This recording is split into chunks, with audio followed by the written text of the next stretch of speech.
ہدیے میں وہ چیزیں جن کا دینا لینا آسان ہو اور واپس بڑھنے کا ذریعہ بھی ہو، اگر کوئی ہدیہ جو وہ پیش کرے تو ان کو واپس نہ کرو۔ ترمذی شریف کی حدیث ہے، حضرت عبداللہ ابن عمر رضی اللہ عنہ سے روایت، رسول پاک صلی اللہ علیہ وسلم نے ارشاد فرمایا، تین چیزیں بالخصوص ایسی ہیں جن کو واپس نہیں کرنا چاہیے، قبول نہیں کر لینا چاہیے۔ تکیہ ایک، جیسے میرے پیچھے تکیہ، اور تیل دو، اور دودھ تین۔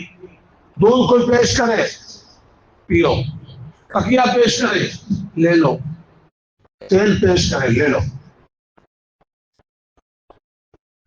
یہ تین کا ذکر بطور مثال کہ ان چیزوں کے دینے میں دینے والے کو کوئی زیادہ بوجھ اور مشقت نہیں ہے، وہ دل سے دینا چاہتا ہے، تم لے لو گے، اس کا دل خوش ہو جائے، محبت بڑھنے کا ذریعہ ہے۔ اللہ توفیق۔